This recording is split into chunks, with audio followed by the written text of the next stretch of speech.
Dear YouTube, we are gathered here today to bury your nostalgia. That's right, I'm Captain Alpha Bro, and I will take these movies, these TV shows you loved as a child, and I will body slam them with my ass, my adult analytical skills. Yes.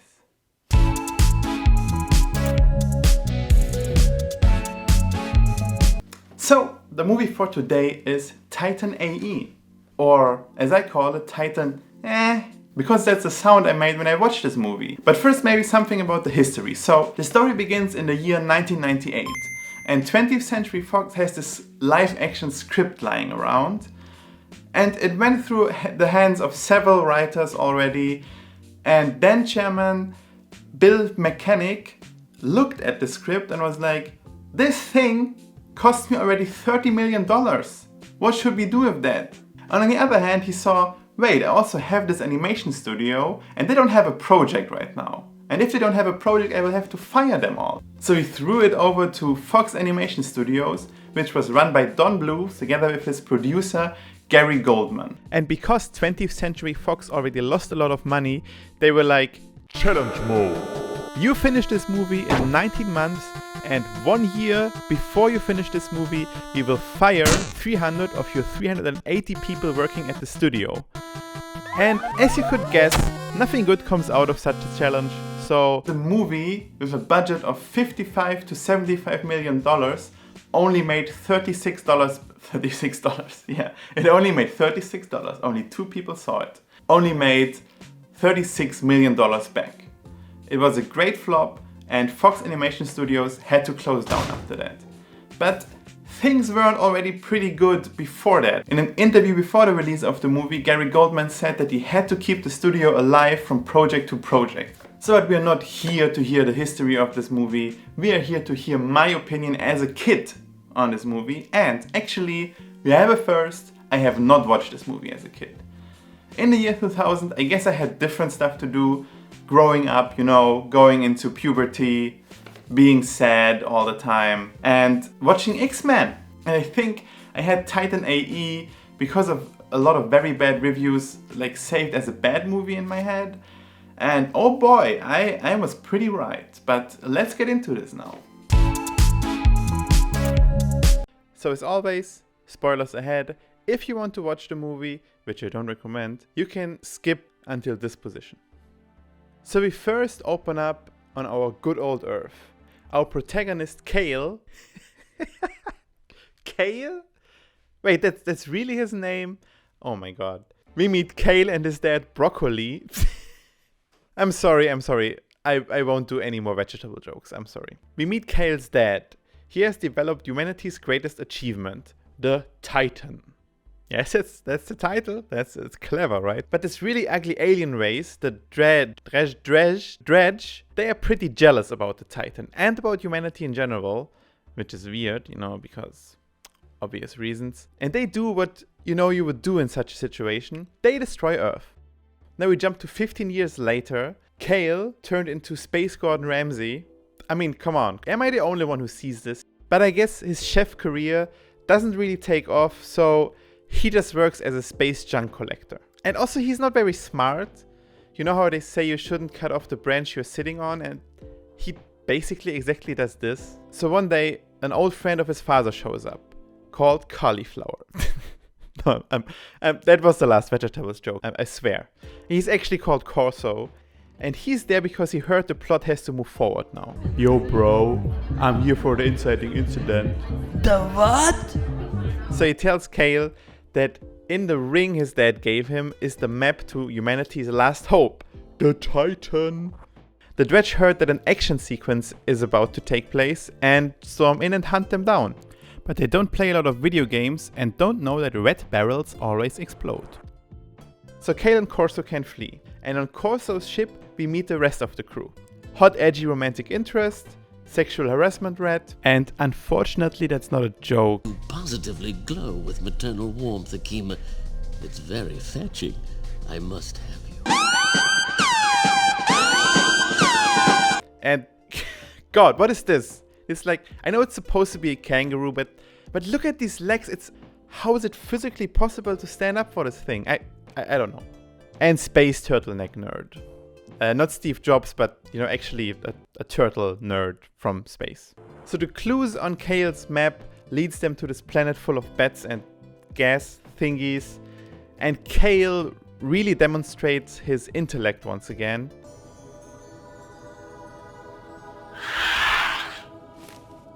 Oh.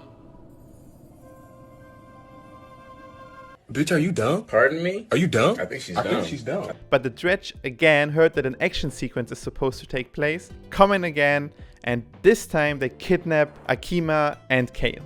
They make a copy of the map and imprison Kale behind the worst sci-fi barrier I have ever seen. I mean, supposedly this alien race hates humanity and wants to destroy all humans, and they are still not capable of building a barrier to keep humans imprisoned. Like, he can just step right through. The team reunites, and on Kale's hand another clue is revealed, or actually I don't know, it changed and no one really knows why. Yes, the map is good. The map is different. Yes. Well, the map is clear. Yes, it's very, very clear. So they finally know where they have to look for the Titan, and now the race against the Dredge begins. After a really important stop for snacks and beer. But before Kale and Akima can actually get to the colony, they stumble upon a plot twist. Because Corso has been working with the Dredge all along. Oh my god, it doesn't make any sense. Yeah, it actually doesn't. But more about that later. And we learn an important lesson. Kids, if you want to be an evil genius, always close your door when discussing your evil plans. So Kale and Akima flee the ship and now have to race not only the Dredge but also Corso to the Titan. And they don't seem to have any urgency with that. So they directly take a plot hole to the Titan and find out the Titan can create a new Earth and have an epic last battle in which Corso somehow turns good again. Guess he wasn't really made for the evil villain thing, and sexual harassment rat is killed and Space Turtle is killed, but also comes back because, we don't kill good main characters. They finally use the energy of the Dredge to create a second Earth and humanity is saved. For now, because humans will always find a way to fuck up the second Earth too. To put it mildly, I didn't like the movie that much. But I still see that Don Bluth and his team put a lot of effort into creating a sci-fi world, and I still can acknowledge that. And also Don Bluth, in an interview after the film was released, was pretty annoyed with studio interference. Although they say there are 2 directors on Titan, I'd say there were 20. With that many people, you don't get the best artistic endeavor. So it seems like 20th Century Fox really wanted to push for this edgier kind of movie, edgier, darker, wanted to make a movie for the 12 to 17-year-olds. And I feel that's a bit of a wrong fit with Don Bluth. I still actually like the ice planet scene. It was pretty cool, it was pretty clever, and it had some great sound design.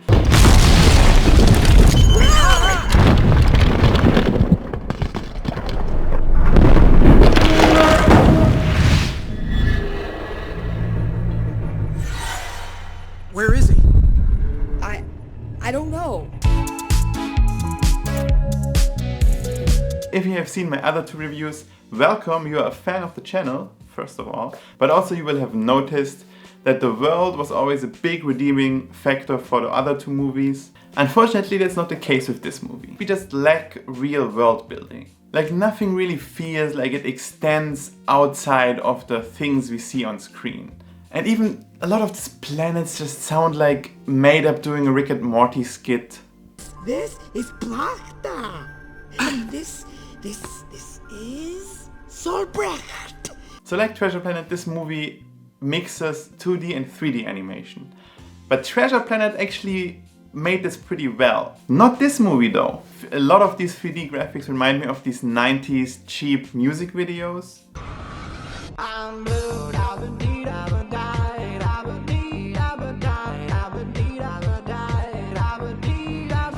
And also the 2D design actually is really bland and boring in a lot of parts. For example, we start with an establishing shot outside of this human colony, New Bangkok. Instantly I had this picture of this crazy cyberpunk Blade Runner world. And then we just see this. Go get a blanket, quick. What did to keep her warm? You, go get a doctor. My disappointment is immeasurable. And my day is ruined. And it would have been an easy change in the script. Just call it, I don't know, boring space station or something. So kids, remember, if you don't have any great ideas about a place, just change the name in the script.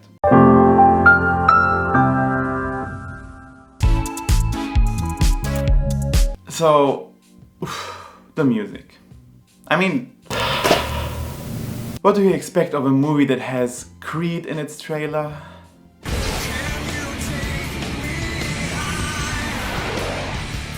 The soundtrack is so inconsistent. It just seems like 20th Century Fox wanted to throw everything at the wall, see what sticks.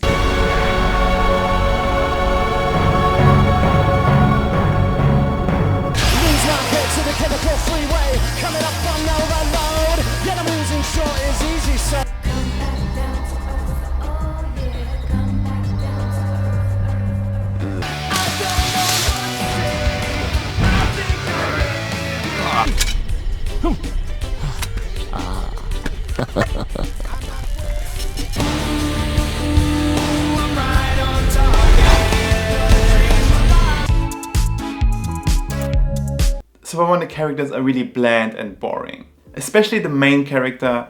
He just, in the beginning, comes off as this huge dick. And you could have had a really cool arc in Kale. He is not into humanity. He says humanity should die. So then he meets Akima and these other people that actually want to fight for humanity. And they try to convince him that humanity is actually worth fighting for. And in the end, he does it.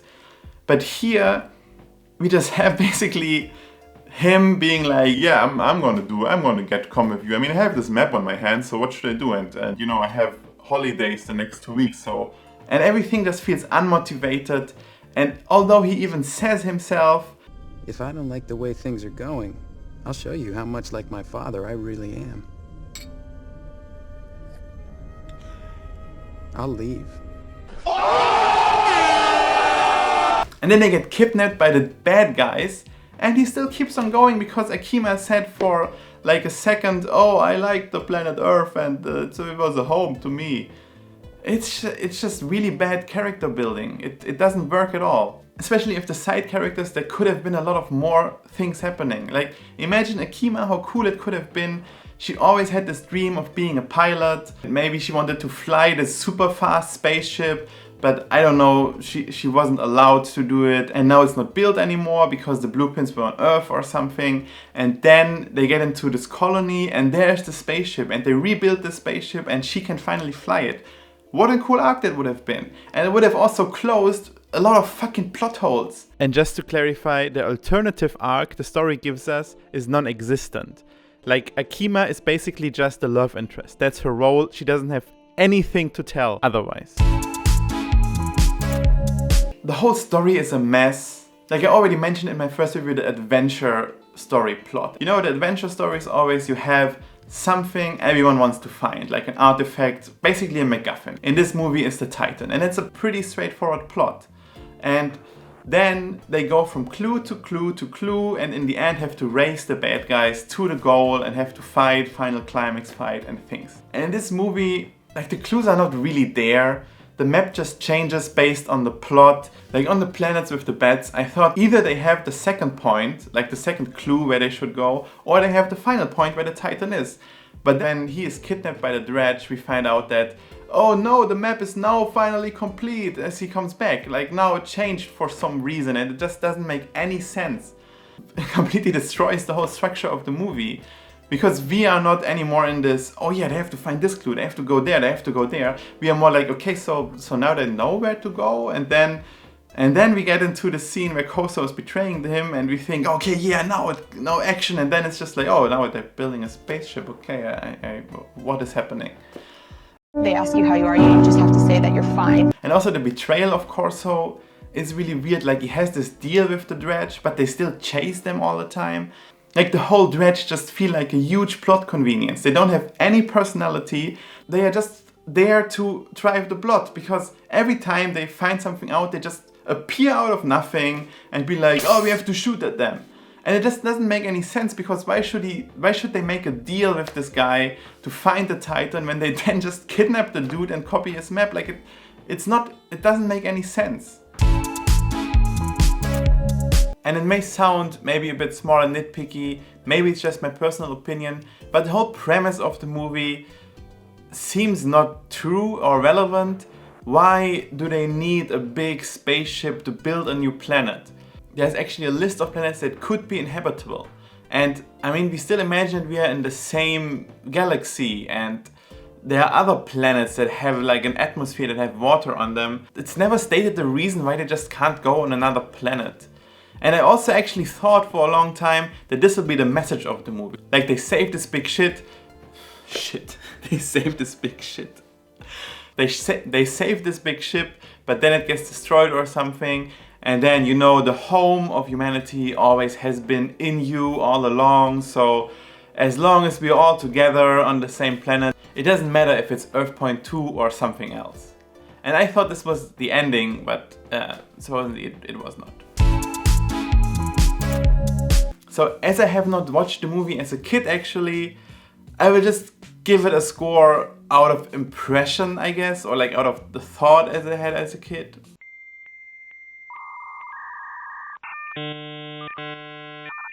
2 out of 10. So as I said, I saved it under bad movies, but I didn't have any opinion on it. That quickly changed to 1 out of 10. As I said, I completely get it if you like this movie. I still think it has a lot of issues, a lot of problems. I think in the end, 20th Century Fox should have just let Don Bluth do what he can do best and not put that much interference on him. I think it would have helped the movie a lot, because everything feels a bit forced. It feels like they really wanted a movie that is for the young adults, for 12 to 17-year-olds, and it doesn't feel creative in that way, if that makes sense. So what we learn, kids, always leave artists alone and let them do their thing. Tell me your opinion in the comments. Did I destroy a part of your childhood right now? Did you enjoy the movie? Please leave a like, please subscribe. You will see more reviews coming. The next review, I will definitely 100% do one of the movies you told me in the comments on the last video. Also, I have kind of a new series going on, so be prepared for that. Follow me on Instagram, Captain Tentacle on Instagram. I will post stuff there, I promise, I will, because I have not posted something in a long time, but I will post, I promise. And I don't have anything to say anymore, so goodbye!